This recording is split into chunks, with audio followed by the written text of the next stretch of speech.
Para lalong mapabilis ang ballot verification, sabayan itong ginagawa ng COMELEC sa Amoranto Sports Complex at sa National Printing Office sa Quezon City.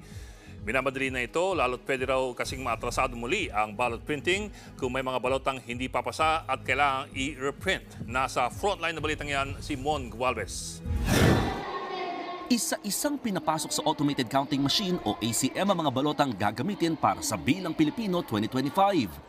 Ballot verification ang prosesong yan na ginagawa ng COMELEC. Dito susuriin kung nasa maayos na kondisyon ang mga naiimprentang balota. Personal itong sinilip ni COMELEC Chairman George Garcia at iba pang COMELEC commissioners. Titingnan ng machine na andyan pa yung mga secret markings namin. Ito ba ay tunay na balota para doon sa mismong bayan na yan o sa mismong presinto na yan? Kasi nga precinct specific. Bago ito, masusi rin munang dumadaan sa naked eye inspection ng bawat balota.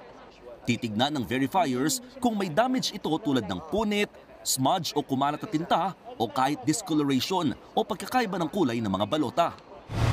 Kung tutusin, nasa blankong bahagi naman ng balota at hindi nga masyadong makita itong tila dumi o kumalat na tinta. At kahit nababasa pa rin naman ito ng makina, ikukonsidera pa rin ito ng COMELEC bilang rejected.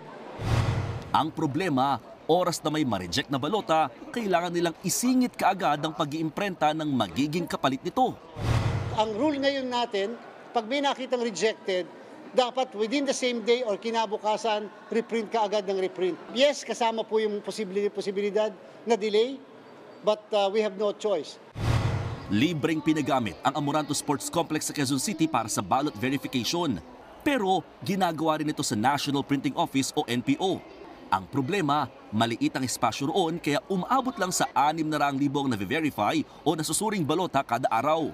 Pero dahil sa dagdag ng mga ACM sa Amoranto, posible na raw umabot ito ng hanggang 2 milyon bawat araw para umabot sa April 14 na deadline.